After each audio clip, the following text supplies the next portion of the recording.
में मिल जाएगा, वहाँ से जाकर सुन सकते हैं। तो आइए विघ्नहर्ता श्री गणेश का नाम लेकर इस कथा में आगे बढ़ते हैं। पढ़े सुने जो प्रेम से वह हो जाए शुद्ध स्वरूप। यह 28वां अध्याय कार्तिक कथा अनुरूप।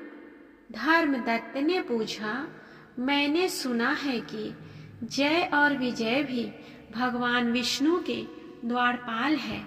उन्होंने पूर्व जन्म में ऐसा कौन सा पुण्य किया था जिससे वे भगवान के समान रूप धारण करके वैकुंठ के द्वारपाल हुए। दोनों पार्षदों ने कहा, ब्राह्मण, पूर्व काल में तीन बिंदु की कन्या देवहूति के गर्भ में से महर्षि कर्दम की दृष्टि मात्र से 2 पुत्र उत्पन्न हुए। उनमें से बड़े का नाम जय और छोटे का नाम विजय हुआ।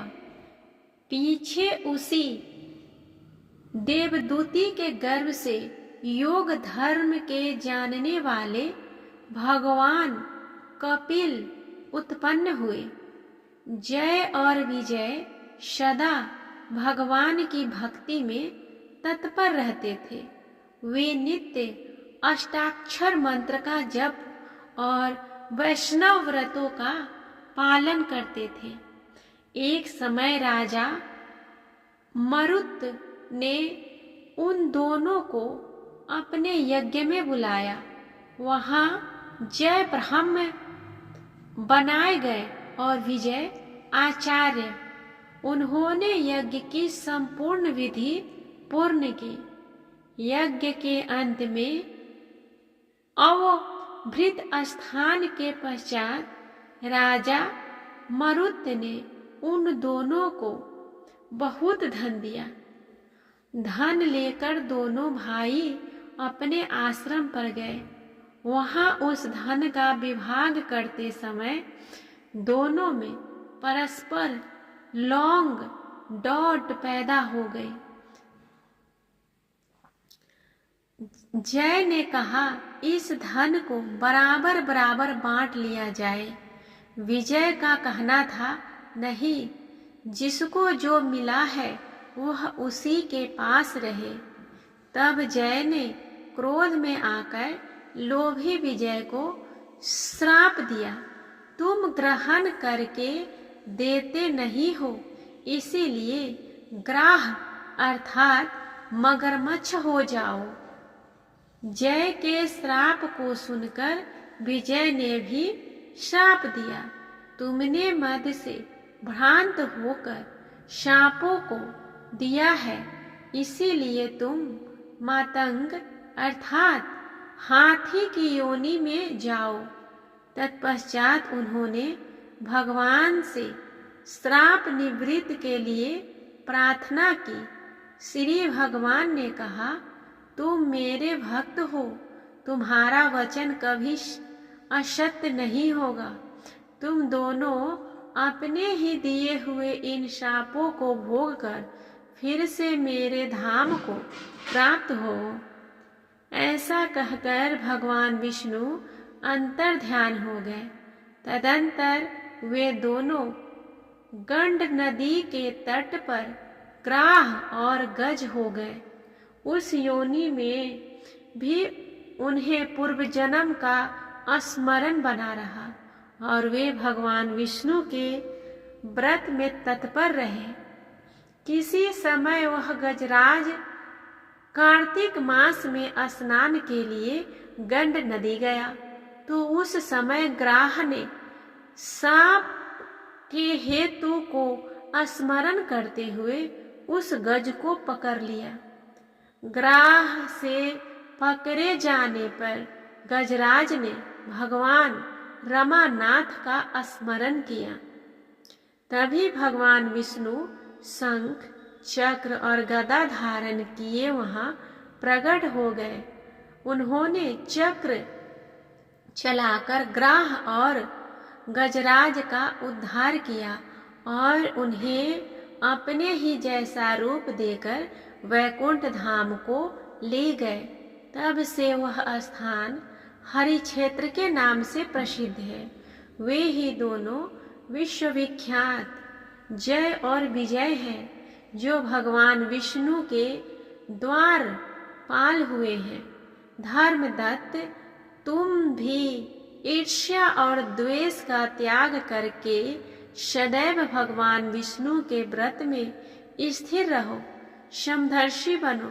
कार्तिक मास और वैशाख के महीनों में सदैव प्रातःकाल स्नान करो। एकादशी व्रत के पालन में स्थिर रहो। तुलसी के बगीचे की रक्षा करते रहो। ऐसा करने से तुम भी शरीर का अंत होने पर भगवान विष्णु के परम पद को प्राप्त होवोगे। भगवान विष्णु को संतुष्ट करने वाले तुम्हारे इस व्रत से बढ़कर न यज्ञ है, न दान है और न तीर्थी है।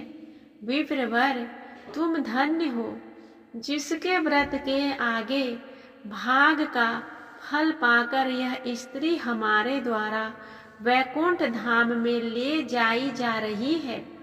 नारद जी बोले, हे नारद, हे राजन, धर्मदत्त को इस प्रकार उपदेश देकर वे दोनों विमानचारी पार्षद उस कलहा के साथ वैकुंठ धाम को चले गए। धर्मदत्त जीवन भर भगवान के व्रत में स्थिर रहे और देहावसान के बाद उन्होंने अपनी दोनों स्त्रियों के साथ वैकुंठ धाम प्राप्त कर लिया। इस प्राचीन इतिहास को जो सुनता है और सुनाता है, वह जगत गुरु भगवान की कृपा से उनका सानिध्य प्राप्त करने वाली उत्तम गति को प्राप्त करता है। राजा पृथु ने कहा, हे मुनि श्रेष्ठ, आपने कलहा द्वारा मुक्ति पाए जाने का वृतांत मुझसे कहा, जिसे मैंने ध्यानपूर्वक सुना। हे नारद जी, यह काम उन दो नदियों के प्रभाव से जुड़ा था। कृपया यह मुझे बताने की कृपा कीजिए। नारद जी बोले, हे राजन, कृष्णा नदी साक्षात भगवान श्री कृष्ण महाराज का शरीर और वेणी नामक नदी भगवान शंकर का शरीर है। इन दोनों नदियों के संगम का महात्म श्री ब्रह्मा जी भी वर्णन करने में समर्थ नहीं है। फिर भी चूंकि आपने पूछा है, इसीलिए आपको इनकी उत्पत्ति का वृतांत सुनाता हूँ। ध्यानपूर्वक इसे सुनिए। चाक्षसु मनवंतर के आरंभ में ब्रह्मा जी ने शह्य पर्वत के शिखर पर यज्ञ करने का निश्चय किया। वह भगवान विष्णु, भगवान शंकर तथा समस्त देवताओं सहित यज्ञ की सामग्री लेकर उस पर्वत के शिखर पर गए। महर्षि भृगु आदि ऋषियों ने ब्रह्म मुहूर्त में उन्हें दीक्षा देने का विचार किया। तत्पश्चात भगवान विष्णु ने ब्रह्मा जी की भार्या त्वरा को बुलाया। वह बड़ी धीमी गति से आ रही थी। इसी बीच में भृगु जी ने भगवान विष्णु से पूछा, हे प्रभु, आपने त्वरा को शीघ्रता से बुलाया था, वह क्यों नहीं आई? ब्रह्म मुहूर्त निकल जाएगा। इस पर भगवान विष्णु बोले, यदि त्वरा यथा समय यहाँ नहीं आती है तो आप गायत्री को ही स्त्री मानकर दीक्षा विधान कर दीजिएगा। क्या गायत्री पुण्य क्रम में ब्रह्मा जी की स्त्री नहीं हो सकती? तभी नारद जी ने कहा, हे राजन, भगवान विष्णु की इस बात का समर्थन भगवान शंकर जी ने भी किया। यह बात सुनकर भृगु जी ने गायत्री को ही ब्रह्मा जी के दाईं ओर बिठाकर दीक्षा विधान आरंभ कर दिया। जिस समय ऋषि मंडल गायत्री को दीक्षा देने लगे, उसी समय त्वरा भी यज्ञ मंडल में आ पहुंची। ब्रह्मा जी के दाईं ओर गायत्री को बैठा देखकर ईर्ष्या से कुपित होकर त्वरा बोली, जहां अपूज्यों की पूजा और पूज्यों की अप्रतिष्ठा होती है, वहां पर दुर्भिक्ष, मृत्यु तथा भय तीनों अवश्य हुआ करते हैं। यह गायत्री ब्रह्मा जी के दाईं ओर मेरे स्थान पर विराजमान हुई है, इसीलिए यह अदृश्य बहने वाली नदी होगी। आप सभी देवताओं ने बिना विचारे इसे मेरे स्थान पर बिठाया है, इसीलिए आप सभी जल रूप नदियां होंगे। नारद जी राजा पृथु से बोले, राजन, इस प्रकार त्वरा के श्राप को सुनकर गायत्री क्रोध से आग बबूला होकर अपने ओठ चबाने लगे। देवताओं के मना करने पर भी उसने उठकर त्वरा को श्राप दे दिया। गायत्री बोली, त्वरा, जिस प्रकार ब्रह्मा जी तुम्हारे पति हैं, उसी प्रकार मेरे भी पति हैं। तुमने व्यर्थ ही श्राप दे दिया है, इसीलिए तुम भी नदी हो जाओ। तब देवताओं में खलबली मच गई। सभी देवता त्वरा को साष्टांग प्रणाम करके बोले, हे देवी, तुमने ब्रह्मा आदि समस्त देवताओं को जो श्राप दिया है वह उचित नहीं है, क्योंकि यह हम सब जल रूप नदियां हो जाएंगे तो फिर निश्चय ही यह तीनों लोक नहीं बच पाएगा। चूंकि यह शाप तुमने बिना विचार किए दिया है, इसीलिए यह शाप तुम वापस ले लो।